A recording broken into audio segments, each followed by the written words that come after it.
Happy Sabbath to all of you. Sabbath आप सभी को मुबारक हो। हम परमेश्वर का धन्यवाद करते हैं कि परमेश्वर ने फिर हमें ये मौका दिया कि हम परमेश्वर के घर में इस जगह पे हो सकते हैं। हम सभी का स्वागत करते हैं, खास करके हमारे बीच में भाई, मैं नाम भूल गई, लतीफ। ओके, भाई लतीफ जो है हमारे बीच में हो सकते हैं। हम आपका भी स्वागत इस लेसन स्टडी में करते हैं। आज की पूरी लेसन स्टडी, जैसे हम पूरे जानते हैं, त्रिमास जो है वो डिसाइपलशिप में यानी शिष्यत्व पर जो है वो आधारित है। हम पूरे त्रिमास में यानी 3 महीने हम जो है वो शिष्यत्व के बारे में सीखेंगे, कैसे परमेश्वर के पीछे चलना और चेला बनना, उसके बारे में जो है हम चर्चा कर रहे हैं। हमने गुजरे हफ्तों में सीखा कैसे परमेश्वर के साथ प्रार्थना के जरिए, वचनों के जरिए उसका चेलापन बनना, कैसे परमेश्वर बच्चों को अपना चेला बनाता है। पिछले सप्ताह हमने ये सीखा। आज हम सीखेंगे बीमारियों को शिष्य बनाना। इंग्लिश में है डिसाइपलिंग द सिक। जो बीमार है उनको भी प्रभु यीशु मसीह ने जो है वो चेला बनाया। आपने सुना होगा रजनीश ओशो वालों के लिए उनकी एक संस्था है और उनकी संस्था का जो मेंबर है वो सिर्फ अमीर लोग बनते हैं, गरीब लोग जो है वो नहीं बनते हैं। और अगर आप ध्यान दें, मक्का अगर आपने सुना हो, मुस्लिम धर्म में जो है मोहम्मद की हड्डियां या उसका कब्र जो है वहां पर है, तो वहां सिर्फ लोग जो है आदमी लोग वहां पर जाकर उसको चूमते हैं और कहते हैं कि जो उसे चूम लेता है उसे निजात जो है वो मिल जाती है। और आदमी लोग ही वहां पर जो है उसका उनको अनुमति दी गई है, औरतों को नहीं। अगर हिंदू धर्म में हम देखें तो हिंदू धर्म में भी कुछ ऐसे क्लासेस हैं जिसमें हम देखते हैं कि सिर्फ पंडित लोग जो हैं वो परमेश्वर के या उनके भगवान के मंदिर में जो है वो काम कर सकते हैं। शूद्र लोग जो है वो उनसे बहुत ही दूर नीच जाति के लोग हैं और इवन कि उनका बनाया हुआ खाना भी जो है वो नहीं खाते हैं। हर धर्म में हम देखते हैं कि कुछ ना कुछ बड़ा है। हर धर्म में हम ये जानते हैं कि परमेश्वर तक पहुंचने के लिए कुछ ना कुछ सीमित जो है वो धर दी गई है। पर एक बाइबल, एक क्रिश्चियनिटी एक ऐसा धर्म है जिसमें हम ये पाते हैं कि प्रभु यीशु मसीह ने वो दरवाजा, अपने राज्य का दरवाजा प्रत्येक जन के लिए जो है वो खोल दिया है। कह सकते हैं आमीन। ना ही कोई औरत या अमीर, गरीब या किसी भी रंग का व्यक्ति क्यों ना हो, हर एक व्यक्ति को यह अनुमति दे दी गई है कि वो परमेश्वर के राज्य का वारिस हो सकता है। आज हम सीखेंगे कि सिर्फ इंसान, मनुष्य नहीं, या नर या नारी नहीं, या बच्चे नहीं, बल्कि बीमारों को भी प्रभु यीशु मसीह ने अपना चेला बनाया। आइए अपने सिरों को झुकाएंगे और हम प्रार्थना करेंगे। इससे पहले इस सबक को सीखें। स्वर्गीय पिता, हम आपके बहुत ही शुक्रगुजार हैं, धन्यवाद करते हैं कि आप हमारे परमेश्वर हैं। सचमुच में प्रभु, हम बहुत ही शुक्रगुजार हैं कि हमने प्रभु यीशु मसीह को जाना है और उसके मंदिर में, उसके घर में आकर उसकी उपासना करने आए हैं। आपने हम सबको अनुमति दी है कि हम आपके राज्य के वारिस बन सकें। हमारी प्रार्थना है आज का पाठ हमारे लिए बहुत ही आशीष का कारण बने। हम सीख सकें कि हम आपके चेले होते हुए कैसे बीमारों को भी प्रभु यीशु आपका चेला बनाए। हमारी मदद करें, हमारी सोच को, समझ को, हमारे बोलने को, सुनने को प्रभु यीशु आपके लहू में बांध देते हैं। हमारी प्रार्थना है प्रभु कि मेरी जुबान कोई भी ऐसा शब्द ना बोले जो बढ़कर हो या घटकर हो, बल्कि हर एक शब्द पवित्र आत्मा के जरिए से बोला जाए। अगर कोई पाप हमने किया है तो हमें क्षमा करें, अपने पवित्र लहू से हमें धोकर साफ करें और अपना बल और अपनी सामर्थ और अपनी पवित्र आत्मा का प्रभु जी ऐसा मसा दें ताकि खुदा ये वचन 100 गुना फल लेकर आए। यीशु के नाम से मांगते हैं, आमीन। आइए आज हमारा पाठ जो है, पाठ 5 है, डिसाइपलिंग द सिक। कैसे बीमारों को जो है वो शिष्य बनाना। अपनी याद करने की आयत को हम देखेंगे जो मत्ती उसका 15, उसकी 30 और उसकी 31 आयत जो है वो पाई जाती है। मत्ती उसका 15,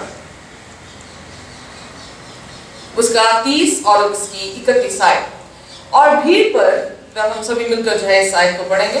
और भीड़ पर भीड़ लंगड़ों, अंधों, गूंगों, टूंडों और बहुत औरों को लेकर उसके पास आए और उन्हें उसके पांव पर डाल दिया और उसने उन्हें चंगा किया। सो जब लोगों ने देखा कि गूंगे बोलते और टूंडे चंगे होते और लंगड़े चलते और अंधे देखते हैं, तो अचंभा करके इज़राइल के परमेश्वर की बड़ाई की। वाह, वंडरफुल। यीशु मसीह जब इस देह में थे, इस धरती पर थे, हम देखते हैं कि 50 से ज्यादा यीशु मसीह ने चंगाइयां दी। मैं प्रश्न पूछना चाहती हूँ कि यीशु मसीह ने अपनी मिनिस्ट्री में, अपनी सेवकाई में 50 से ज्यादा बढ़कर जो है वो चंगाइयों को क्यों प्रदान किया?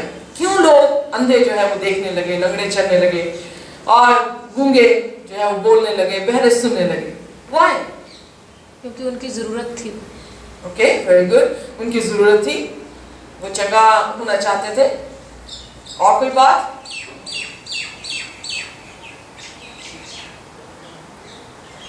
अपने को पहचान देने लगे, वो son of God, he has the power of, he is God creator and he can do everything, heal and make all right everybody, and can also forgive our sins. Okay, यहाँ पर हम ये देखते हैं कि परमेश्वर सामर्थी था। पर यीशु मसीह मनुष्य का पुत्र था और उसने अपनी सामर्थ्य से ये दिखाया कि वो परमेश्वर है, वही सृष्टि करता है, वो हमारे पापों को क्षमा करता है। वेरी गुड, की बड़ाई हो इसलिए। ओके, इसलिए प्रभु यीशु मसीह ने जो है मौत किए ताकि परमेश्वर की जो है वो बड़ाई हो सके। ओके, जब वो शिफा देता था तो वो बहुत उसे अच्छा लगता था। Anything else? वो इसलिए उन्होंने उनको चंगाई बख्शी, वो चाहता था कि जैसे वो शुद्ध है, पाक और साफ है, जैसे ये भी पाक और साफ है। ओके, जैसे वो पाक और साफ था इसलिए उसने शिफा बख्शी ताकि वो भी पाक और साफ हो जाए। वेरी गुड, और कुछ? जब लोग चंगे होते थे तो वो महसूस करते थे कि जो शक्ति इनमें है और किसी में नहीं है, तो वो प्रभु को और अच्छे से जानते थे। ओके, सो परमेश्वर को और अच्छी तरह से जानते थे। आप बिल्कुल पॉइंट के पास आ गए हैं। अब और थोड़ा deep down, I would relationship. Okay, उसके अच्छे संबंध बनाने के लिए उसने चंगाई दी। वेरी गुड, और कुछ? चंगाई क्यों दी? He loved the world. वो प्रेम करता था उनसे। Very good, no doubt. वो जो जिसको चंगाई किया, उसकी द्वारा वो जाके उनके परिवार का पास, कोई दोस्त बंधु का पास यीशु मसीह का प्रचार करेगा। ओके, वेरी गुड, ये भी एक तरीका था कि यीशु मसीह जब चंगा करता था वो अपने शब्दों से जाकर लोगों को बताते थे और लोग जो है उसकी चर्चा पूरे गांवों में, कस्बों में और शहरों में जो है वो फैल गई। और कोई बात? सोचिए, क्यों प्रभु यीशु मसीह ने चंगाई ज्यादा दी बनिस्बत की प्रचार करने से? प्रचार इतना नहीं किया जितना उसने लोगों को चंगा किया। कंपैशन। ओके, उसके तरस को दिखाता है। जस्ट इमेजिन, आपका सिर, मैं एग्जांपल दे रही हूँ, अब आप आंसर देंगे। अगर आपका सिर दर्द होता हो, बहुत ही पीड़ा हो आपके सिर में, और आप चर्च में बैठे हो, कोई ये मुझे बताए कि वो कितना चर्च को या उसकी वर्शिप को आनंद में लेगा? कोई भी नहीं। कितने लोग हैं सिर दर्द में भी बहुत अच्छा लगता होगा चर्च में बैठना, और अगर ड्रम स्पेशली बजता हो तो उसका सिर और बड़े मजे से बजे, ठा ठा, और ज्यादा दर्द हो। कोई भी इंसान अपने माइंड से कंसंट्रेट नहीं कर पाएगा। ओके, यीशु मसीह ने लोगों को चंगा इसलिए भी किया। आपने सभी आंसर राइट दिए। यीशु मसीह आप उनसे प्रेम करता था, उसका तरस को दिखाता है। यीशु मसीह उनसे संबंध बनाना चाहता था। यीशु मसीह उनको उनकी चंगाइयों से महिमा प्रकट करना चाह रहा है। जो भी आपने आंसर दिया राइट दिए, पर यीशु मसीह का मकसद चंगाइयों का ये था कि वो फिजिकली राइट हो जाए ताकि वो मेंटली और स्पिरिचुअली परमेश्वर के उन वचनों को जो वो उसके बाद सुनाता था उसको समझ सके। Are you with me? Alright? So इसलिए बीमारों को चंगा करना, हम देखेंगे आज के पूरे लेसन में कि यीशु मसीह ने बीमारों को चंगा किया। वो वहीं पे नहीं रह गए। क्रिश्चियन वर्ल्ड में हम ये देखते हैं पूरी कलीसियाओं में कि जब वो प्रचार करते हैं, जब चंगाई देते हैं, तो उनका चंगाई देना उनका सिर्फ शारीरिक तौर से चंगा होना है। पर बिब्लिकली, बाइबल के अनुसार, जब यीशु मसीह किसी को भी चंगाई देता था, वो सिर्फ शारीरिक तौर से चंगे नहीं होते थे, पर वो मानसिक तौर से, आत्मिक तौर से जो है वो चंगे हो जाते थे। ऐसे चंगे होते थे कि उनका मन बदल जाता था, तब्दील हो जाता था। निकोदेमुस यही यीशु मसीह से पूछने आया, कहता कि कैसे स्वर्ग में जाए? यीशु मसीह ने कहा, जब तक तू नया जन्म ना ले। वो समझ नहीं पाया।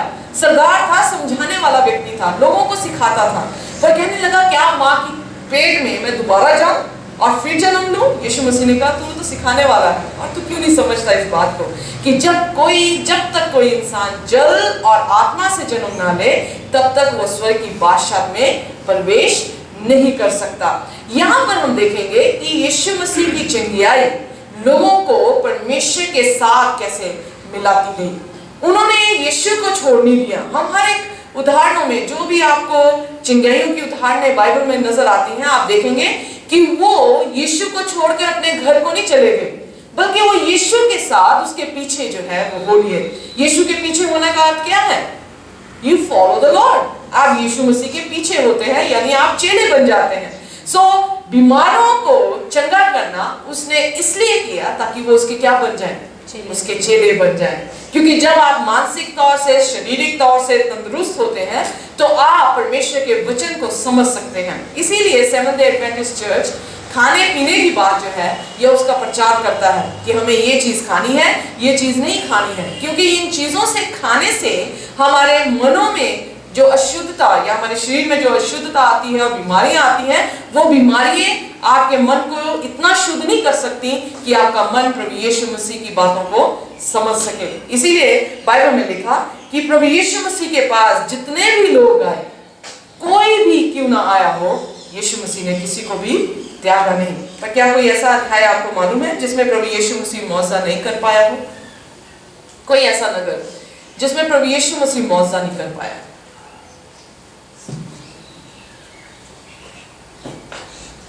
हर जगह यीशु मसीह ने मौजे किए, पर एक नगर था जिसमें मौजा नहीं कर पाया। कौन सा नगर था? बाइबल में लिखा है नबी अपने ही घर में आदर नहीं पाता। कौन सा नगर था उसका? नासरत। ओके, सो नासरत में मरकुस 6 उसकी 5 में लिखा गया है, और वे वहां कोई सामर्थ का काम ना कर सका, केवल थोड़े बीमारों पर हाथ रखकर उन्हें चंगा किया, और उसने उनसे अविश्वास पर आश्चर्य किया और चारों ओर के लोगों गांव में उपदेश करता फिरा गया। दूसरी बात में हम देखते हैं, जब मत्ती की इंजील में हम इसको पाते हैं तो हम ये पाते हैं प्रभु यीशु मसीह ने कोई भी मौजा नहीं किया। नासरत के लोग इतने अंधविश्वासी थे, वो ये कह रहे थे कि ये मरियम का बेटा ही नहीं, ये यूसुफ का पुत्र ही नहीं, सो ये कैसे इतने अधिकार से अपने आप को परमेश्वर का पुत्र या मनुष्य का पुत्र कहता है। सो जब उन्होंने अंधविश्वास किया, प्रभु यीशु मसीह ने कोई भी मौजा उस नगर में नहीं किया। अब सोचने की बात यह है, हमारा विश्वास है कि नहीं है? क्या हम बीमार हैं या नहीं हैं? अगर हम बीमार हैं तो हमारी बीमारी कौन दूर कर सकता है? संडे लेसन बोलता है द हीलिंग मसाया, वो मसीहा जो चंगा करने वाला है, मसीहा जो चंगा करने वाला है। आइए हमेशा निकालिए मत्ती उसका 8 उसकी 17, तो इतनी देर में पढ़ूंगी मत्ती 13 उसकी 54 वर्स, और कोई भी जन निकाले यूहन्ना 9 उसकी 1 से 3 आयतें। सो मैं पढ़ूंगी मत्ती 13 और उसका 54।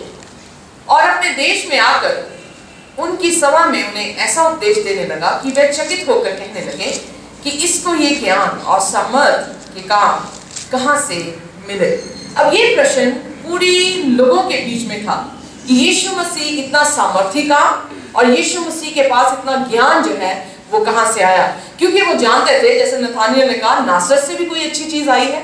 सो उन्हें ये मालूम था कि यीशु मसीह नासरी है, नासरत से आया है, और ये नासरत से कोई अच्छी चीज जो है वो आ नहीं सकती। कुछ लोग ये सोच रहे थे कि यीशु मसीह मरियम का पुत्र है, कुछ लोग ये सोच रहे थे ये बढ़ई का बेटा है, कुछ लोग ये सोच रहे थे कि इसके भाई बहन हमारे साथ ही तो नहीं बड़े हुए, तो इसके पास इतने चकित करने वाले काम और ज्ञान जो है वो कहां से आया।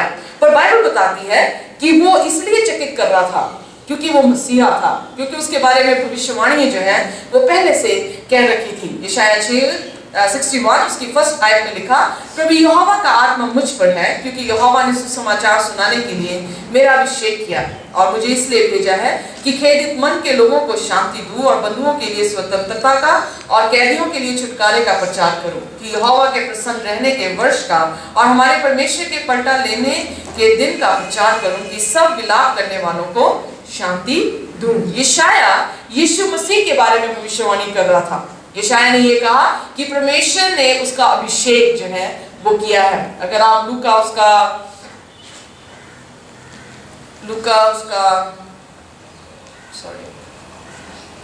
4 उसकी 17 में अगर आप देखें, यीशु मसीह जब आराधनालय में गया, उसने यशायाह की पुस्तक को खोलकर ये अध्याय जो है पढ़ा। उसने क्या कहा? परमेश्वर ने मेरा अभिषेक किया है। उसने फिर जब सब कुछ बोल दिया कि बीमारों को चंगा करूं, बंधुओं को छुड़ाऊं, और फिर उसके बाद यीशु मसीह ने कहा कि कैदियों को रिहा करूं, जब वो सारे वचन बोल दिए, तो यीशु मसीह ने कहा आज आपके सुनने पर ये वचन क्या हुआ, पूरा हुआ। सो यशाया पुस्तक जो है यीशु मसीह के बारे में जो है वो पहले ही भविष्यवाणी कर चुकी थी कि वो ऐसे ही काम करेगा। फिर लोग क्यों चकित हुए, क्यों उन्हें समझ नहीं आया कि यीशु मसीह ही जो है ये सारे काम करेगा। मत्ती उसका 8 उसकी 17 में पढ़िए प्लीज, क्या लिखा है। ताकि जो वचन यशाया भविष्यद्वक्ता के द्वारा कहा गया था वह पूरा हो, उसने आप अपनी दुर्बलताओं को ले लिया और हमारी बीमारियों को उठा लिया। ओके, 53 अध्याय में यीशु मसीह के बारे में यशाया क्या कहता है कि वो, आइए मैं सब निकालिए, यशाया उसका 53 अध्याय उसकी 3 से 5 आयत जो है हम पढ़ेंगे। यशाया 53 उसके 3 से 5। कोई भी जन जल्दी से निकाले और इस आयत को पढ़े। वह तुच्छ जाना जाता और मनुष्यों का त्यागा हुआ था। वह दुखी पुरुष था, रोग से उसकी जान पहचान थी और लोग उससे मुंह फेर लेते थे। वह तुच्छ जाना गया और हमने उसका मूल्य ना जाना। ओके, यहाँ पर 53 अध्याय अगर हम कंटिन्यूस पढ़ते जाएं तो वहां पे यही लिखा गया है कि उसने हमारे सारे रोगों को जो है वो उठा लिया। अगर आप प्राचीन काल के इतिहास को देखें, अभी हम हाल ही में जो है वो जयपुर गए और वहाँ पे अमेर एक महल था और मान सिंह का महल है, जैसे अकबर की शादी जो है वो जोधा से हुई और जोधा का भाई मान सिंह था। सो इतिहास जो है वो बड़ी अच्छी तरह से अब थोड़ा समझ आया। और सभी पूछ रहे थे कि आपने वो फिल्म देखी, हमने कहा नहीं हमने वो फिल्म नहीं देखी। तो वो सारी सीन्स दिखा के उस महल के यहाँ पर उसकी जो है वो शूटिंग, हमने कहा ठीक है यहाँ पे शूटिंग। वेल एनी हाउ, पर मान सिंह के समय पर हम देखते हैं कि हिंदू धर्म में बलि जो है वो चढ़ाई जाती थी। जब वो पुल भी बनाते थे, नया पुल बनाया जाता था अंग्रेजों के टाइम में, अंग्रेजों ने 2 ही चीजें अच्छी की, एक तो सती सिस्टम को और दूसरा बलिदान सैक्रिफाइस सिस्टम को जो है वो इस हिंदुस्तान में से खत्म किया। क्योंकि हिंदू धर्म में जो है वो बच्चों का बलिदान जो है वो चढ़ाते थे और बच्चों का बलिदान इसलिए चढ़ाते थे ताकि भगवान उनका जो है वो अप्रसन्न ना हो उनसे।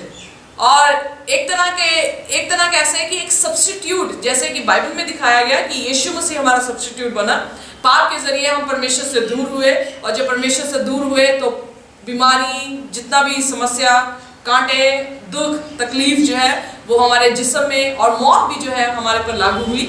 और यीशु मसीह वो ऐसा सब्स्टिट्यूट बना कि जो हम पर दंड था वो यीशु मसीह ने उठा लिया। सो राजा लोग क्या करते थे, वो भी इसी तरह से उन्होंने बताया इतिहास में कि कैदी जितने भी थे कैद में, हर दिन एक कैदी आकर जो है उसको बलिदान चढ़ाया जाता था ताकि भगवान जो है उन पर श्राप ना दे और ये प्रसन्न हो कि कोई ना कोई बलि जो है वो चढ़ी है। वो बलियों पर विश्वास करते थे पर उन्हें ये नहीं समझ आता कि ये बलि का अर्थ क्या है। बलि यीशु मसीह की बलि को दर्शाती है जो उनके पापों को, उनकी बीमारियों को उठाकर जो है वो ले जाएगा। वह हमने एक मंदिर देखा जो काली का मंदिर था। उन्होंने कहा कि आज भी, क्योंकि उनके रॉयल फैमिली अभी भी जयपुर में है, सिटी पैलेस में वो रहते हैं, सो रॉयल फैमिली आज भी कहते हैं कि इंसान का तो मतलब वो कर नहीं रहे बलिदान, ना बच्चों का बलिदान दे रहे हैं क्योंकि अंग्रेजों ने बंद कर दिया, पर एवरी डे जो है वो बकरी का बलिदान जो है उस मंदिर में जरूर चढ़ाया जाता है। सो रॉयल फैमिली जो राजा के परिवार है वो लोग हर रोज उसी उसके मंदिर में जो है वो बलिदान चढ़ाते हैं। कहने का अर्थ यहाँ पर यह है कि यीशु मसीह जब हमारा बलिदान हुआ वो बकरियों के बलिदान पर विश्वास कर रहे हैं, बच्चों के बलिदान पर विश्वास कर रहे हैं, वो इंसानों के बलिदान, कैदियों के बलिदान पर विश्वास कर रहे हैं। पर बाइबल में हम देखते हैं कि हमारा बलिदान ना ही वो कैदी था, ना ही वो पाप से भरा था, ना ही वो बच्चा था।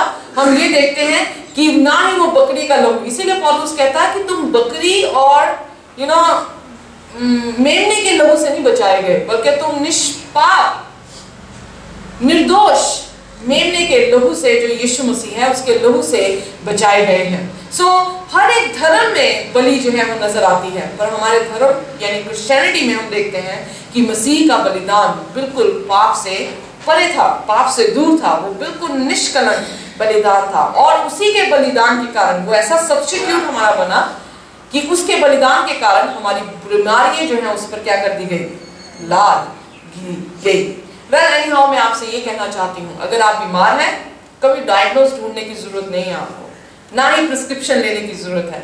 आपको ये पता लगना चाहिए कि जब आप बीमार हैं समथिंग इज रॉन्ग, आपसे कुछ ना कुछ प्रॉब्लम है, कि you are not one with the Lord. Are you with me? Alright. कई बार मैंने भी महसूस किया जब मैं प्रभु यीशु मसीह से थोड़ा दूर हो जाती हूँ, थोड़ी बिजी हो जाती हूँ, प्रार्थना में, वचन पढ़ने में थोड़ी कमजोर हो जाती हूँ, तो कुछ भी प्रॉब्लम जो है वो मेरे पास आ जाती है। जब मैं बीमार हो जाती हूँ तो मैं थॉमस से एक ही बात कहती हूँ, Thomas please pray for me, मेरे लिए आप ही दुआ करो। और जैसे ही वो प्रार्थना करते हैं मैं उसी टाइम जो हूँ वो ठीक हो जाती हूँ। सो मैं परमेश्वर का धन्यवाद करती हूँ कि उसकी अटोनमेंट जो हमने सेक्रीफाइस सिस्टम में पढ़ा कि यीशु मसीह एक दिन साल में अटोनमेंट का दिन होता था, पश्चाताप का दिन होता था। पश्चाताप क्या दिखाता है? पश्चाताप ये दिखाता है आप पाप से मुंह फेरते हैं, यीशु की तरफ अपना मुंह करते हैं, और फिर जब आप यीशु के साथ एक हो जाते हैं तो ऑब्वियसली जब यीशु के साथ आप एक हो जाए, ना दुख, ना तकलीफ, ना पीड़ा, ना बीमारी आपको छू सकती है। ये हर मौसम में हम देखते हैं। मंडे लेसन हम देखेंगे कि Monday lesson healing the body, प्रभु यीशु मसीह ने देह को जो है लोगों की चंगा किया। यूहन्ना मैंने 9 उसकी 1 से 3 कहा था। फिर जाते हुए उसने एक मनुष्य को देखा जो जन्म से अंधा था, और उसके चेलों ने उससे पूछा, हे रब्बी, किसने पाप किया था कि ये अंधा जन्मा, इस मनुष्य ने, ये उसके माता पिता ने? यीशु ने उत्तर दिया कि ना तो इसने पाप किया था और ना इसकी माता पिता ने, परंतु ये इसलिए हुआ कि परमेश्वर के काम उसमें प्रकट हो। यहाँ पर हम देखते हैं कि उस समय के लोगों के विचार ये थे कि ये पापी है इसलिए क्योंकि इसने कोई पाप किया, या इसके माँ बाप ने जो है वो पाप किया। आज भी क्रिश्चियन वर्ल्ड में कुछ ऐसे लोग हैं जो ये कहते हैं कि अगर आपके घर में समस्या है इसका मतलब कोई श्राप है, आपके घर में श्राप है, सो उस श्राप को हम जो है वो खत्म कर देंगे। सो अभी भी वही थिंकिंग है कि जनरेशन टू जनरेशन वो श्राप जो है, वो कर्स जो है वो फैमिलीज में चलता आ रहा है। बाइबल में लिखा कि प्रभु यीशु मसीह ने वो कर्स ले लिया कि वो लकड़ी पर जाकर क्या हो गया, कुर्बान हो गया। जब एक बार यीशु मसीह ने वो कर्स हमारे पर उठा लिया, जो उस पर विश्वास करता है उस पर कोई भी कर्स नहीं बाकी रहता। इसलिए यीशु मसीह से पूछने लगे, यीशु मसीह, इसके माँ बाप ने पाप किया या इसने पाप किया जिस कारण ये जो व्यक्ति है अंधा पैदा हुआ? यीशु मसीह ने कहा, ना ही तो इसने पाप किया, ना ही इसके माँ बाप ने पाप किया, ये इसलिए हुआ कि परमेश्वर की महिमा प्रकट हो। Well, what does it mean परमेश्वर की महिमा प्रकट हो? क्या आप समझते हैं? क्या इसलिए प्रभु यीशु मसीह हमें अंधा करता है कि वो अपने जलाल को दिखा सके कि वो सामर्थी है? बहुत सारे लोग, प्रचारक लोग जो है वो ये समझते हैं कि अंधा इसलिए करता है ताकि मौजा हो, फिर उसके नाम की बढ़ाई हो। इसका अर्थ ये नहीं है। प्रभु यीशु मसीह का अर्थ ये था कि जब ये अंधा पैदा हुआ है, हम जानते हैं कि पाप के कारण अंधापन आया, पाप के कारण बंधुआई आई, पाप के कारण जो है हम बीमार पड़े। अगर पाप के कारण बंधुआई आई तो यीशु मसीह जब इस धरती पर आया, जब उसने छुटकारा दिया, तो उसकी महिमा ऐसी प्रकट हुई कि वो समझ गए कि यही वो मसीहा है जिस मसीहा के कारण जो है हमारा छुटकारा होना अवश्य है। सो यीशु मसीह हमारा वो जगत का मेमना है। सो आइए हम ये जान लें कि यीशु मसीह ही है और उसी के जरिए से हमें चंगाई मिलती है। Monday lesson healing the body, शरीर को चंगा करना। मरकुस उसका 2 उसकी 5 में देखिए क्या लिखा है। मरकुस 2, 5, 6, 7, 2 की 5, 6, 7 आयत जो है वो पढ़िए मेरे साथ। यहाँ पर झोले का मारा जो है, हम इसकी कहानी सुनते हैं। एक व्यक्ति था जो बीमार था, झोले का मारा था। जब झोले का मारा था तो 4 दोस्त उसे लेकर आए। भीड़ बहुत थी, छत पे चढ़ गए, छत को खोल दिया और छत से जलसी से यीशु के भीतर या यीशु के पास उसे जो है वो रख दिया गया। यीशु मसीह ने उन 4 दोस्तों की तरफ देखा, उनके विश्वास को देखा और क्या कहा, आइए पढ़िए। यीशु ने उनका विश्वास देखकर उस लकवे के रोगी से कहा, हे पुत्र, तेरे पाप क्षमा हुए। तब कई शास्त्री जो वहां बैठे थे अपने अपने मन में विचार करने लगे, ये मनुष्य क्यों ऐसा कहता है? ये तो परमेश्वर की निंदा करता है। परमेश्वर को छोड़ और कौन पाप क्षमा कर सकता है? ओके, यहाँ पर हम इतनी बात पर तवज्जो करेंगे। यीशु मसीह ने उनके विश्वास को देखा और झोले के मालिक से ये कहा, हे पुत्र, तेरे पाप क्षमा हुए। जब यीशु मसीह ने उसके पापों को क्षमा किया, और बाइबल बताती है तुरंत वो चंगा हो गया। यीशु मसीह ने कहा, उठ, अपनी खाट उठा और चल फिर। जैसे ही वो उठा, उसने अपनी खाट उठाई। वो ऐसा व्यक्ति था जो खाट पे पड़ा था और उसकी खाट लोग उठाकर उसे लेकर आते थे। पर जैसे यीशु ने उसके पापों को क्षमा किया और उसे कहा कि खाट उठा, तो यीशु मसीह के वचनों के अनुसार उसने सचमुच ऐसे खाट उठाई जैसे खाट का कोई वजन ही नहीं था, और वो उठा और उसने अपनी खाट उठाई और भीड़ के बीच में से होकर जो है परमेश्वर की महिमा करते हुए वो चला गया। वेल, बहुत सारे लोग ये सोचते हैं कि आत्मा है, शरीर है और ये दोनों अलग हिस्से हैं। सोक्रेट एक ऐसा फिलोसोफर था जो ये कह रहा था कि ये देह है और देह के बीच में आत्मा है। जब देह मर जाती है तो आत्मा आजाद हो जाती है। और यही फिलॉसफी क्रिश्चियन वर्ल्ड में, क्रिश्चियन कलीसियाओं में भी आ गई है। वो ये सोचते हैं इंसान मर जाता है पर रूह जो है वो जिंदा रहती है। रूह जो है या तो स्वर्ग में चले जाती है या नरक में चले जाती है उनके कामों के अनुसार। पर बाइबल इस तरह से नहीं बताती। हम ये देखते हैं कि उत्पत्ति के अध्याय, दूसरे अध्याय में हम पाते हैं जब यीशु मसीह ने इंसान को बनाया तो कैसे बनाया? उसने मिट्टी को लिया और क्या किया? सो मिट्टी को लिया प्लस उसने ब्रेथ डाली तो क्या बन गया? Living soul.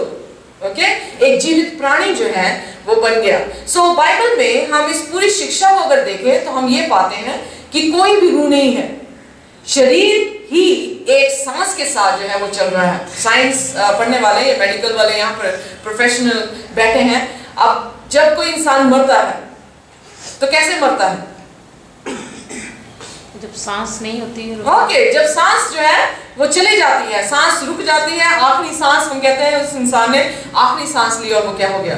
खत्म हो गया। जब लंग्स काम नहीं करते, जब सांस शरीर में नहीं होती तो उसको हम मृतक जो है वो कहते हैं। सो कहने का अर्थ मिट्टी माइनस ब्रेथ कर दे तो वो क्या है? Dead body. ओके, सो मृतक शरीर जो है वो बन जाता है। सो लोग या फिलोसोफर या हिंदू रिलीजन ये सोचता था कि देह है, देह के बीच में जो है, जब मैं छोटी थी मुझे याद है हमारे पंजाबी के टीचर थे और उन्होंने कहा कि साइंस दान ने जो है, साइंस वालों ने एक निरीक्षण किया। उसमें क्या किया, एक व्यक्ति को शीशे वाले ग्लास में डाला और उस व्यक्ति को डाल दिया तो वो मरने पर था। जैसे ही वो मरा तो वो कह रहे कि वो शीशा टूट करके जो है वो टूट गया क्योंकि आत्मा जो है उससे बाहर निकल गई। आई वाज थिंकिंग ये क्या सिस्टम है, ये कौन सी चीज है, आत्मा है या शरीर है? सो आई वाज कंफ्यूज। पर जब मैंने बाइबल को पढ़ा तो मैंने ये पाया कि कोई आत्मा नहीं, वो दुष्ट आत्मा ही थी जो शायद निकल के गई होगी, पर कोई ऐसी आत्मा परमेश्वर ने अलग नहीं दी, इंसान के बीच में ही है। इसीलिए इस अध्याय में हम देखते हैं कि उस व्यक्ति को उसके शरीर को चंगा करने से पहले उसने उसकी आत्मा को चंगा किया। क्या आत्मा चंगा की? उसके आत्मा को शुद्ध किया। कैसे शुद्ध किया? एक पाप ही है जो आपको परमेश्वर से क्या करता है? अलग करता है। जब पाप आपके बीच में होता है, परमेश्वर से आप अलग होते हैं, तब आप कोई भी खुशी जो है वो नहीं प्राप्त कर सकते। इसीलिए यीशु मसीह ने कहा आत्मा का फल क्या है? प्रेम, आनंद, दया, खुशी, दया। ऑलराइट, सो परमेश्वर का आत्मा ही आपको उस सभी खुशी में, प्रेम में, आनंद में जो है वो भर सकता है। अगर परमेश्वर का आत्मा नहीं तो फिर क्या है? नफरत, राइट, पीड़ा, दुख, तकलीफ। हम देखते हैं उत्पत्ति में जब यीशु मसीह ने सृष्टि की रचना की, जब रचना की तो आदम और हवा बहुत खुश थे। पर जैसे ही उन्होंने पाप किया तो क्या हुआ? नंगे हो गए, डर आ गया, पीड़ा हो गई, दिल में दर्द था। ओके, पर यीशु मसीह ने उन्हें वहां पर ही नहीं छोड़ दिया। हम यहाँ वहां पर भी देखते हैं कि यीशु मसीह ने मेमना काटा, उसके वस्त्र उन्हें पहनाए और फिर उसको बाग-ए-अदन से बाहर निकाला, क्योंकि परमेश्वर को देख के कोई भी जीवित नहीं रह सकता। इसलिए उनके लिए सेफ था कि वो बाग-ए-अदन से जो है वो बाहर निकाल दिए जाए। सो बाइबल में लिखा प्रभु यीशु मसीह ने उस व्यक्ति को भी क्या किया? शुद्ध किया। पहले उससे क्या कहा? हे पुत्र। उसके रिलेशनशिप को दर्शाता है। परमेश्वर और हमारा रिलेशनशिप क्या है? वो बाप है, हम उसके बेटे और बेटियां हैं। सो उसने कहा हे पुत्र, फिर उसने कहा तेरे पाप क्षमा हुए। सो जब उसके पाप क्षमा हुए, उसे हुक्म दिया गया उठ, अपने खाट उठा और फिर क्या कर दे? चल फिर। और जैसे ही वो पापों से उसने क्षमा पाई, अटोनमेंट हुई, ओके, परमेश्वर के साथ एकता हुई, परमेश्वर के साथ वो एक हुआ। क्योंकि जैसे आपने कहा कि वो शुद्ध करने के लिए आया, क्योंकि वो शुद्ध था इसलिए लोगों को भी उसने बीमारियों से शुद्ध किया। वो शुद्ध करने का अर्थ यही था कि वो यीशु के साथ क्या हो जाए? एक हो जाए। जब वो एक हुए तो उन्होंने यीशु की बढ़ाई की, क्योंकि यीशु के शब्दों ने उन्हें चंगा कर दिया। ट्यूसडे लेसन हम देखते हैं, उसमें लिखा healing the mind and the body. परमेश्वर ने कैसे उनके शरीरों को और उनके मन को जो है वो चंगा किया। मत्ती उसका 6 उसके 24 में हम पढ़ेंगे। आइए कोई भी जन निकाले मत्ती 6, 24, 25। उतनी देर हम पढ़ेंगे लूका 8 और उसकी 26 आयत और 27 आयत। लूका 8 अध्याय जो है एक ऐसे व्यक्ति के बारे में जिक्र करता है जो नंगा था, कब्रों में था और दुष्ट आत्माओं की सेना उसमें वास करती थी। यीशु मसीह जैसे गनेसरत से किनारे में आया, तो जैसे वो आए तो ये व्यक्ति जो है वो कब्रों में रहता था। कोई भी व्यक्ति वहां से गुजर नहीं सकता था, क्योंकि पत्थर से वो अपने आप को भी जख्मी करता था, लोगों को भी मारता था। सो जैसे वो आया तो शायद वो बड़ा खूंखार नजर आता होगा, क्योंकि नहाता धोता तो नहीं था। सो जैसे जटाएं यहाँ साधुओं की बनी होती है, शायद उसकी भी जटाएं होंगी, और वो बिल्कुल नंगा था, गंदा होगा, और वो शायद अपने हाथ में यीशु और उसके चेलों को मारने के लिए भागा होगा। सो बाइबल में लिखा जैसे वो उनके साथ जो है उसकी मुठभेड़ हुई, तो सिस्टर एलन जी वाइट बोलते हैं कि जितने चेले थे वो सारे यीशु के पीछे जो है वो छुप गए। कुछ पेड़ों में जाके छुप गए, कुछ पत्थरों के पीछे जाके छुप गए। मतलब इतना वो खूंखार व्यक्ति था, पर यीशु मसीह वहीं पर वैसे ही खड़े रहे। जैसे वो खड़े रहे तो वो भागा और नील डाउन किया, उसने घुटने टेक कर कहा कि क्या तू समय से पहले हमें नाश करने के लिए आता है। सो यीशु मसीह उससे पूछने लगे तेरा नाम क्या है। उसने कहा मेरा नाम सेना है। कहने का अर्थ कि वो झुंड थी दुष्ट आत्माओं की जो उसे जकड़े हुई थी। यीशु मसीह ने उससे कहा जा इससे दफा और दूर हो जा। उन्होंने विनती की यीशु से कृपया हमें सूरों में जो है वो भेज दे। यीशु ने उन्हें भेज दिया। जब यीशु मसीह ने उन्हें भेज दिया, आइए मैं सब पढ़िए, मैं पढ़ूंगी लूका उसका 8 उसकी 26। ये पूरा अध्याय जो है उसमें जो है वो दर्ज है। और यही इस अध्याय में हम देखते हैं फिर वह गिरासिनियों के देश में पहुंचे जो उस पार गलील के सामने है।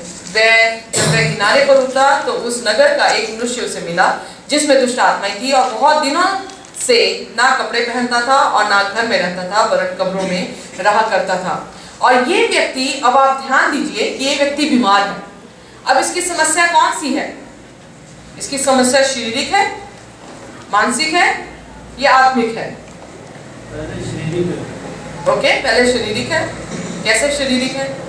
आत्मिक ही है। ओके, उसके शरीर में कोई भी दर्द नहीं था।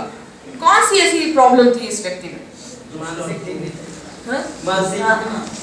ओके, उसकी प्रॉब्लम जो थी वो दुष्ट आत्मा। दुष्ट आत्मा कैसे काम करती है? दुष्ट आत्मा कई बार आपको पीड़ा देती है, कई बार शारीरिक तौर से करती है, कई बार आपके माइंड को कैप्चर करती है, और फिर वो जैसा बोलता है दुष्ट आत्मा फिर वैसा ही इंसान करता रहता है। और जब वो मानसिक तौर से अटैक करता है तो आत्मिक रीति से भी आप क्या हो जाते हैं? डाउन जो है वो चले जाते हैं। ये व्यक्ति दुष्ट आत्माओं से जकड़ा था। इसके मन को उसने कैप्चर कर रखा, और जब इसके मन जो है वो कैप्चर हो गया तो शारीरिक तौर से भी कैप्चर, आत्मिक तौर से भी कैप्चर। पहले लोग ये नहीं समझते थे कि देह जो है वो आत्मा, ये दोनों अलग अलग है। अब साइंस ये बताती है कि physical, mental and spiritual part aspect of the life are interrelated. ये सभी एक दूसरे के साथ जुड़े हैं। सिस्टर एलन जी वाइट ने इससे पहले, अब साइंस ये डिक्लेयर करे, सिस्टर एलन जी वाइट ने पहले भविष्यवाणी की या समझाने की कोशिश की अपनी पुस्तकों में कि इंसान अगर शारीरिक तौर से चंगा है वो मानसिक तौर से भी चंगा है, और आत्मिक तौर से भी जो है वो चंगा है। इसीलिए सेवंथ डे एडवेंटिस्ट चर्च, मैंने जैसे पहले बताया कि वो ये बताता है कि कौन सा खाना हमें खाना चाहिए और कौन सा खाना हमारे लिए अच्छा नहीं है। क्योंकि जब आप अच्छा खाना खाते हैं आपका मन अच्छा होता है, आप अच्छी सोच सकते हैं, और जो वचन आप सुनते हैं उस वचन पर आप ज्यादा अध्ययन या ध्यान जो है उसको कर सकते हैं। जैसे मैंने कहा, अगर आप बुरा खाना खाएंगे आपकी पीड़ा होगी, यानी दर्द होगा। जब पीड़ा होगी तो आप परमेश्वर के वचन पर बिल्कुल भी अच्छी तरह से तवज्जो नहीं कर पाएंगे। सो यहाँ पर हम देखते हैं परमेश्वर ने उसके मन को जो है वो बदल दिया। उसका मन कैसे बदला? यीशु मसीह ने दुष्ट आत्माओं को अधिकार दिया, दफा हो जा, दूर हो जा। जैसे दुष्ट आत्माएं निकल गई, प्रभु यीशु मसीह के पास वो बिल्कुल नॉर्मल व्यक्ति बन के खड़ा हो गया। जब खड़ा हो गया, चेलों ने उस पर चादर डाल के उसके नंगेपन को ढक दिया। जब चेलों ने नंगेपन को ढका, प्रभु यीशु मसीह ने उससे बातचीत की, और फिर बाइबल बताती है कि उसने यीशु से कहा, मुझे तेरे संग जाने की आज्ञा दे। तो यीशु मसीह ने उसे क्या अपने संग ले चला? तो क्या कहा यीशु मसीह? आपने आपको शास्त्रियों को दिखा। No. अपने घर जा, जो परमेश्वर ने तेरे लिए किया वो बता। Very good. So यहाँ पर प्रभु यीशु मसीह ने उसे आदेश क्या दिया? उसे आदेश ये दिया कि तू भी जा और जाकर क्या कर? लोगों को चेला बना। ओके, सो बीमार इंसान, जब यीशु मसीह ने बीमारों को चंगा किया, वो ऐसे ही नहीं बिखर गए, ऐसे ही नहीं यीशु की से दूर चले गए। हम देखते हैं अंधा व्यक्ति पतरस और यूहन्ना याकूब जो है वो लंगड़ा व्यक्ति ब्यूटीफुल गेट, सुंदर दरबार के पास जो है वो बैठा भीख मांगता था, उसे उठाया और जैसे उठाया वो चंगा हो गया और वो चेलों के पीछे पीछे मंदिर के अंदर जो है उसकी पढ़ाई, परमेश्वर की पढ़ाई करता हुआ चला गया। सो जब कभी भी, अब फिर वार्निंग मैं आपको देती हूँ, जब कभी भी कोई भी इंसान आपको शिफा दे, अगर वो शिफा यीशु मसीह के पास आपको ना लेकर जाए तो वो शिफा यीशु की नहीं होगी। दूसरी बात, अगर कोई भी व्यक्ति आपको शिफा दे, अगर वो हमेशा की शिफा ना रहे तो यकीन जानिए वो व्यक्ति यीशु की तरफ से आपको शिफा नहीं देता।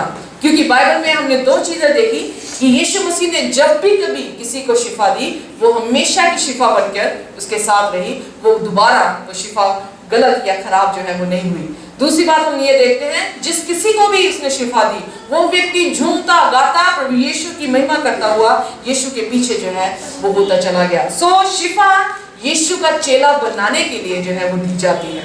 अगर यीशु मसीह ने आपको वरदान दिया है लोगों को शिफा देने का, तो वो इसलिए नहीं दिया क्योंकि बहुत सारे पास्टर जो है जब शिफा देनी शुरू करते हैं, मुझे नहीं पता कैसे देते हैं, तो जब वो शिफा देते हैं तो वो उसकी महिमा होती है, उनको दान जो है वो मिलता है, पर वो यीशु के चेले नहीं बनते। यीशु का चेला बनना इजी नहीं है। यीशु का चेला यानी आप उसके हुक्मों को, उसकी हर कही हुई बात को जो है अपने जीवन में पूरा करना, ये आज सिखाया नहीं जाता। सो बी वॉन्ट और we can say be careful about those preacher जो प्रचारक शिफा देते हैं पर यीशु का चेला अगर नहीं बनाते तो फिर वो यीशु के चेले नहीं है। सो यहाँ पर हम देखते हैं कि उसने उसे ये कहा, मेरे पीछे ना चल, जो कुछ तूने मुझसे देखा है, जो कुछ तूने मुझसे पाया है, अब तू क्या कर, जा और जाके लोगों को परमेश्वर की महिमा प्रकट कर और उन्हें भी चेला बना। वेल जी वाइट कहते हैं कि जब दोबारा चेले उस जगह पर आए, दमिश्क में जब वो आए, तो बहुत सारे लोग जो थे उनकी कन्वेंशन में आ सके। You know why? इस व्यक्ति ने जाकर ऐसा सुसमाचार सुनाया, ऐसी अपनी गवाही लोगों को दी कि उनके दिल बिल्कुल तैयार हो गए। जब दोबारा चेले उस जगह पर आए तो एक बहुत बड़ा झुंड जो है वो यीशु के साथ या यीशु की बात सुनने के लिए इकट्ठे हो गए। बट पहले ऐसा नहीं था। जैसे ही इसे चंगा किया, लोग भागे जरूर आए। जब सूअर मर गए तो यीशु से क्या कहने लगे, यहाँ से चला जा। तो जब उसे भेज दिया, यीशु मसीह ने इस अपने दास को भेजकर चेला बनाकर उसे प्रचार करने को कहा, तो फिर अगली बार जब कन्वेंशन हुई तो बहुत सारे लोग वहां पर आए। बुधवार का लेसन है लाइफ एंड रेजरेक्शन, जिंदगी और पुनरुत्थान। हम देखते हैं यीशु मसीह ने जिंदगी और पुनरुत्थान दिया। कितनी बार दिया, कितने लोग जो है वो जिंदगी को पाया और कितने लोगों ने पुनरुत्थान लिया बाइबल के अनुसार नए नियम में? कौन कौन से ऐसे नाम? जायरस की बेटी, वेरी गुड, लाजरस, और नाइन का उस विधवा का बेटा जो है, हम यहाँ पर देखते हैं कि उन्हें प्रभु यीशु मसीह ने रिजरेक्ट यानी उसे जीवित किया। हम यहाँ पर देखते हैं कि मुर्दों को भी जीवित करने की शक्ति यीशु मसीह के पास थी। बहुत सारे पॉलिटिशियन, बहुत सारे नेता, बहुत सारे गुरु, बहुत सारे महात्मा बहुत सारे वायदे करके चले गए, बहुत सारी बातें कह के चले गए, पर कोई भी बात उनकी संपन्न जो है वो नहीं हुई। पर यीशु मसीह की हर एक बात हम देखते हैं कि वो संपन्न हुई। अगर यीशु मसीह ने कहा कि चंगे हो जाओ तो वो चंगे हो गए। अगर यीशु मसीह ने कहा आंखें खुल जाए तो वो खुल गई। यीशु मसीह ने ये कहा कि कान खुल जाए तो उनको सुनने लगा। यीशु मसीह ने कहा लंगड़े चल पड़ो तो लंगड़े जो है वो चलने लगे। यीशु मसीह ने मृतकों को भी कहा कि जी उठो, तो बाइबल में क्या लिखा है कि वो जी उठे। सो यीशु मसीह एक ऐसे अद्भुत हमारे परमेश्वर हैं कि सचमुच में जैसे आपने कहा कि यहीं से पता लगता है कि वो परमेश्वर का पुत्र था। यहीं से पता लगता है कि वही परमेश्वर था और वही सृष्टि करता था, क्योंकि और कोई भी ऐसा मौजा नहीं कर सका जो यीशु मसीह ने किया। और बाइबल में लिखा कि यीशु मसीह ने अपनी बीमारियों को चंगा करने से उन्हें अपना चेला बनाया। कैसे? क्योंकि जैसे वो चंगे होते थे, मैं इमेजिन करती हूँ अगर उस बच्चे ने अपना टिफिन बॉक्स यीशु के हाथ में दिया, उसमें 5 रोटियां 2 मछलियां थी, 12 रोटियां जो टोकरियां जो है रोटियों की बच गई, और वो बच्चा घर जरूर गया होगा। उसने शायद अगर उसने शायद वो रोटी लेकर जो है वो गया होगा घर में और उसने कहा होगा माँ तेरी ये रोटी 5,000 यानी दूसरे शब्दों में 20,000 लोगों ने जो है वो खाई, वो ही 5 रोटी है। तो उसने पूछा होगा What you say? क्या कह रहे हो? 20,000 लोगों ने कैसे खाई होगी? 2 जन की तो मैं बात मानूं भी, 20,000 लोगों ने ना यीशु मसीह ने जो है उन रोटियों को खिलाया। सो उसकी माँ ने जब ये सुना होगा कि मेरी 5 रोटियों पे इतना बड़ा मौसा यीशु मसीह ने किया, तो उसने कहा होगा अपने बेटे को कि बेटा चल अब तो मुझे लेकर चल, मैं भी देखना चाहती हूँ कि वो यीशु मसीह कैसा है। उसके मौजों ने ऐसी एक्साइटमेंट, ऐसा उत्साह जो है लोगों के बीच में भरा। जब इंसान कोई जाकर ये कहता होगा देखो मैं अंधा था और जैसे मैं अंधा था यीशु मसीह ने हाथ लगाया और मैं देखने लगा, मैं तुझे देख सकता हूँ, मैं पेड़ों को देख सकता हूँ, मैं अब पूरी पंछियों को आसमान पे खुले आम देख सकता हूँ, तो लोगों में बहुत ज्यादा चकित होते होंगे। इसलिए यीशु मसीह के वचन में लिखा कि उसके कामों को देखकर लोग जो है वो चकित होने लगे। क्या काम थे? वो काम यही थे कि वो उन्हें शारीरिक तौर से चंगा करता था ताकि वो मानसिक तौर से भी चंगे हो जाएं। और फिर आत्मिक खुराक जब यीशु मसीह उन्हें दे तो वो आत्मिक खुराक उनके बीच में ऐसे रच जाए कि वो 100 गुना जो है फल लेकर आए। सो इसीलिए बाइबल में लिखा कि प्रभु यीशु मसीह ने उन्हें चंगा किया, उनके मृतकों शरीरों को भी चंगा किया, क्योंकि वही था जिसने जब आदम को बनाया, मिट्टी का पुतला बना, वो सब कुछ था पर उनमें सांस नहीं था, तो उसने सांस फूका तो वो जो है जीवित प्राणी बन गया। सो जिस परमेश्वर ने सांस फूंक कर जीवित प्राणी बनाया उसके शब्दों में कितनी सामर्थ है। यकीन जानिए जिसने लाजरस को जिंदा किया, जिसने नाइन के विधवा को जिंदा किया, वो शायद हमें भी उस दिन जिंदा करेगा अगर हम उसके आने तक सो गए होंगे। जब वो तुरही फूकेगा, आपकी तुरही फूकेगा, बाइबल में लिखा जितने लोग मृतक मसीह में मरे हैं वो सभी के सभी क्या हो जाएंगे? जीवित हो जाएंगे। What a wonderful God we have! कितना अच्छा परमेश्वर जो है वो हमारा है। क्या यही चेलों के बीच में देखा गया? जब चेले यीशु मसीह जीवित उठा लिए गए, थर्सडे लेसन बताता है tradition of Christ healing in disciple. So उनका क्रिस्ट की चंगाई परंपरा एक तरह का ट्रेडिशन बन गया। कैसा ट्रेडिशन बन गया? हम देखते हैं प्रेरितों का काम 3 उसकी 3 से अगली आयतों में कि एक खूबसूरत द्वार पर वो अंधा गरीब जो है अंधा लंगड़ा जो था वहां पे बैठा भीख मांगता था, और फिर पतरस ने उससे क्या कहा? सोना चांदी तो मेरे पास नहीं, जो कुछ मेरे पास है वो मैं तुझे देता हूँ, यीशु मसीह नासरी के नाम से मैं तुझे कहता हूँ कि उठ और चल। फिर उसने हाथ दिया और फिर वो उठ गया, और बाइबल बताती है कि वो इतना आनंदित हुआ कि वो नाचने लगा, परमेश्वर की महिमा करने लगा, और महिमा करते करते वो चेलों के पीछे होते हुए मंदिर के भीतर जो है वो चला गया। यकीन जानिए अगर चंगाई परमेश्वर ने आपको दी है और आप मंदिर तक नहीं पहुंचे तो वो चंगाई व्यर्थ है, क्योंकि वो सिर्फ टेम्पररी चंगाई तो आपने पा ली, पर जो परमानेंट चंगाई, जो हमेशा की जिंदगी की चंगाई प्रभु यीशु मसीह आपको देना चाहता है, अभी भी वो काम जो है वो संपन्न नहीं है। प्रेरितों का काम उसका 5 उसकी 12 में लिखा कि प्रेरितों के हाथ से बहुत चिन्ह और अद्भुत काम लोगों के बीच में दिखाए जाते थे। सो चेलों ने भी वो अद्भुत काम जो है वो किए। यीशु मसीह ने कहा तुम मुझसे भी बढ़कर काम करोगे। एक जिक्र आता है पौलुस प्रचार कर रहा था और आधी रात हो गई उसे प्रचार करते करते, खिड़की में एक लड़का बैठा, उसे नींद आई और वो झट से नीचे गिर गया। बाइबल में लिखा जैसे वो गिरा वो मर गया, पौलुस ने उसे क्या कर दिया? जीवित कर दिया। तबीता का जिक्र आता है, डॉर्कस थी, तबीता जो है वो बहुत अच्छी औरत थी, सो गई। लोग उसे मरे हुए देखना नहीं चाहते थे। मैं सोच रही थी कितना बड़ा इम्पैक्ट उस औरत का था कि वो लोग भागे पतरस को देखने के लिए कि कहाँ पतरस मिले और पतरस आके इस औरत को जीवित कर दे। इतनी इंपॉर्टेंस उस औरत की थी कि वो उसे मरने नहीं देना चाह रहे थे, पर चाह रहे थे कि वो जैसे अच्छे काम करती थी देह में, वैसे ही दोबारा उठ के वो अच्छे काम करे। सो पतरस आया, पतरस ने जो है वो प्रार्थना की और वो औरत जो है वो चंगी हो गई।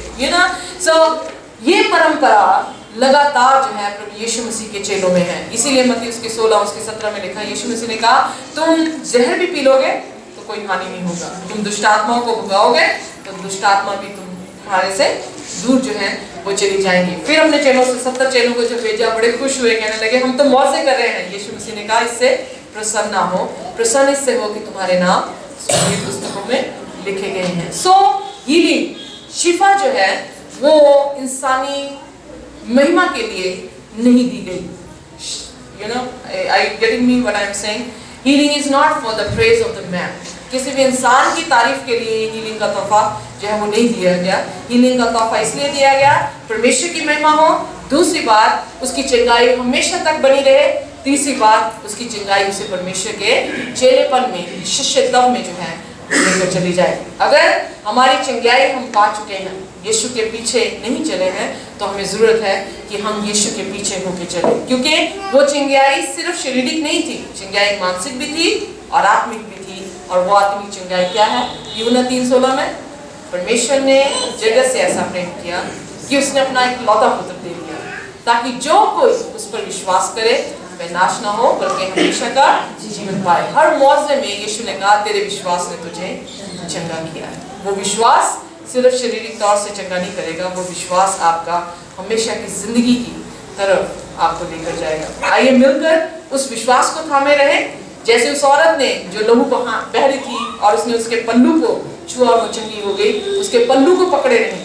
वो ऐसी शिफा देगा कि वो सिर्फ शारीरिक नहीं बल्कि मानसिक और आत्मिक रीति से ऐसी शिफा प्रदान करेगा कि आप सचमुच में स्वर्ग के वारिस बन सकते हैं। सिर्फ यीशु मसीह है जो बीमारों को भी स्वर्ग की बादशाह में लेकर जरूर जाएगा। कह सकते हैं हालेलुया।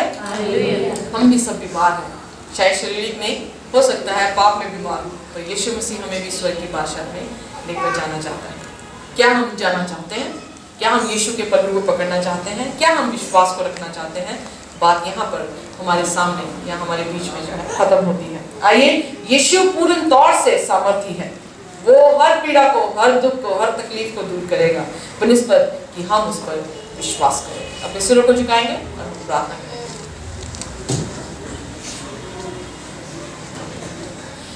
स्वर्गीय पिता, हम आपके बहुत ही शुक्रगुजार हैं, धन्यवाद करते हैं कि आप नर को, नारी को, बच्चों को और बीमारों को भी अपने पास बुलाते हैं। आपका प्रेम सचमुच में समुद्र से भी गहरा है। आप सचमुच में बहुत ही अच्छे हैं प्रभु। हम आपसे प्रेम करते हैं और हम चाहते हैं प्रभु कि हमारी बीमारियां आप पर जब लादी गई हैं हम विश्वास करें, क्योंकि आपके कोड़े खाने से हम चंगे हुए हैं। उस शिफा को हमें प्रदान करें, जिन्हें शिफा की जरूरत है वो चंगे हों, सिर्फ शारीरिक नहीं बल्कि मानसिक और आत्मिक तौर से उस नए जीवन को और हमेशा की जिंदगी को लेते हुए प्रभु हम आपके स्वर्गीय राज में प्रवेश कर सकें। अगर हम सो भी गए हों, जब आप आए प्रभु आपकी आखिरी तुरी में हम जी उठें और आपके साथ बादलों में स्वर्ग की बादशाह में जा सकें। यीशु के नाम से मांगते हैं। हमेशा आपको आशीष और बरकत दे। और अगले सप्ताह हम अपनी नई लेसन स्टडी में जो है वो दोबारा वापस आएंगे।